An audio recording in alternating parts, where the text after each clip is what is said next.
A first-year college student of Iris, a decisive and simple student. I am Rama Pimentel. This is a simple day that I will attend the class of Mrs. Maldi at first period. I already prepared my project in her subject geometry. I hope she's not already in the classroom. These stairs makes me slower on my every footstep. How come our classroom is the third floor? It's very tiring as usual. And I'm not ready to see her reaction about my project, though I think it's fine for me. But what if she did not like my project? I don't know what to say about it, and what if my classmates' works are that presentable unlike mine? These thoughts make me feel unwell. Maybe my classmates are already there with projects on them, and I hope my classmates are not that noisy and too busy when Mrs. Maldi enters our room. I quite know her in some ways, but I hope this day be fine.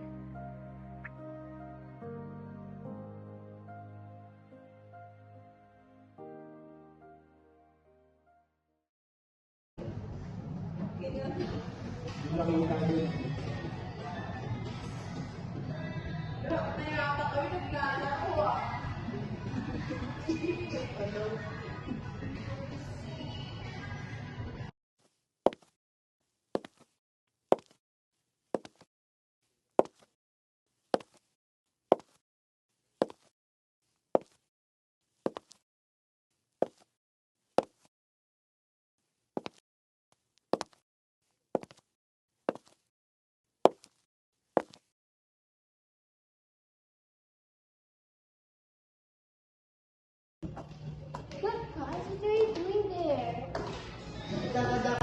Good morning, class. Go mid. Good morning, class.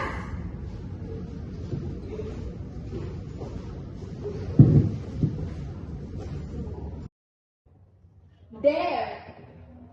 There. There. This is the only thing that you're good at. When it comes to your recitation, exams, and projects, you're always failing. Speaking of projects, bring out all your projects. Now!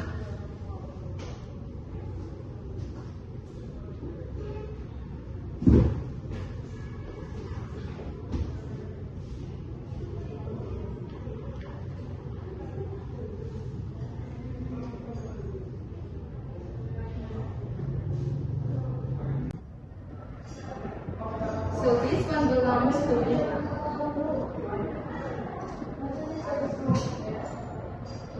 So this one.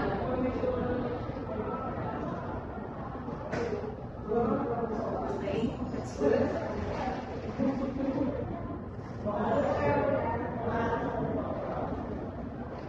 Who's Ned?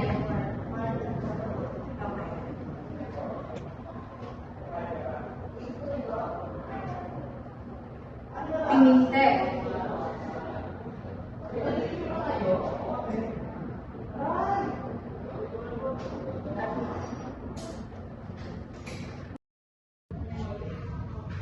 Okay, everyone, please go outside for a while, except to Miss Pimentel.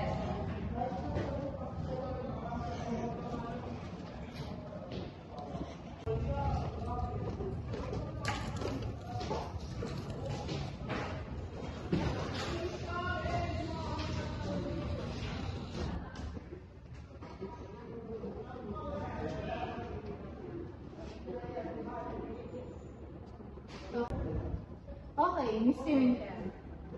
Pull yourself together, okay?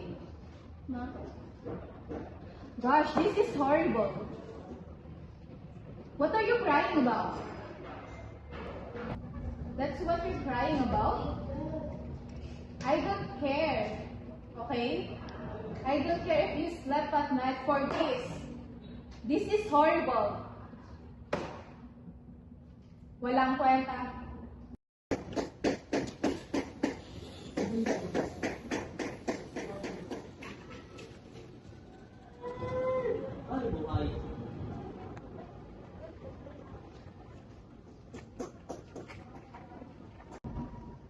Ma'am, wait, ma'am, wait. Ma'am, wait. Hurts, ma'am. Ma'am, wait.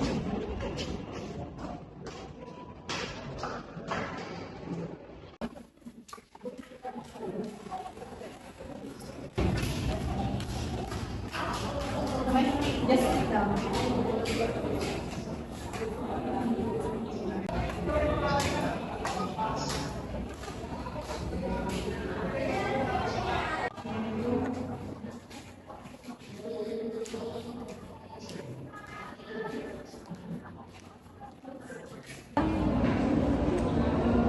Liza, what's wrong?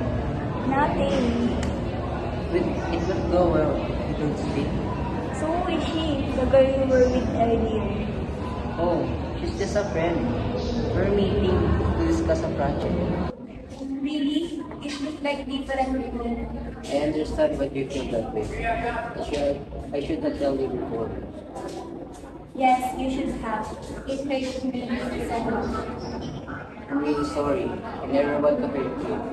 When we talk more, fix this. Yes, let's go. Okay.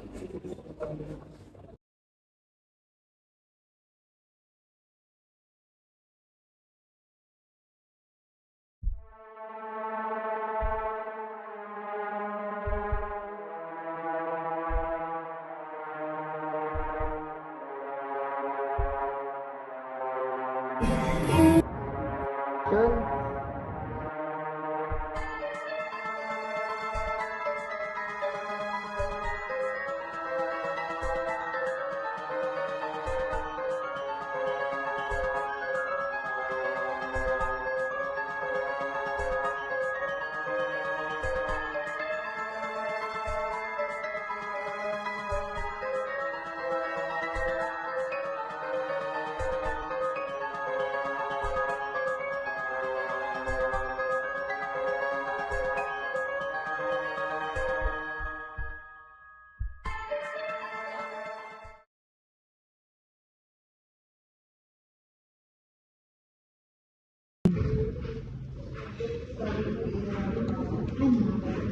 You know, I'm expecting more than this.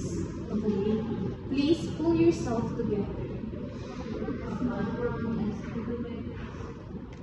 That's good to hear. I know you can do more better. Okay? Please.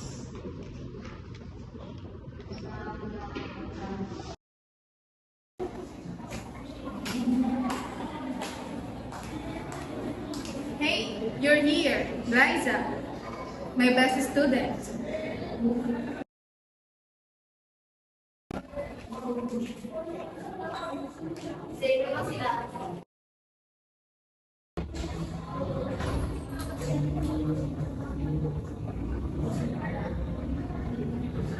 Why are you sad?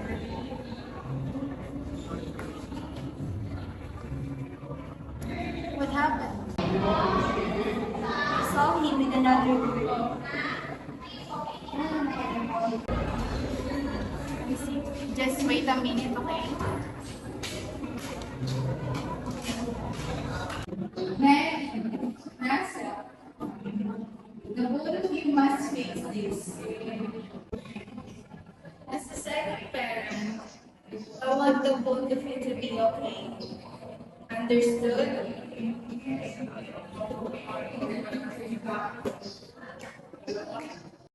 In today's digital world, we're constantly bombarded with information and opportunities to click. We should be careful with what we post online, especially without knowing the stories behind it, so that we don't hurt anybody. As an educator and also second parent of my students, I will not let my students neglect and suffer. As much as I can, I will keep helping and loving them without asking for anything in return.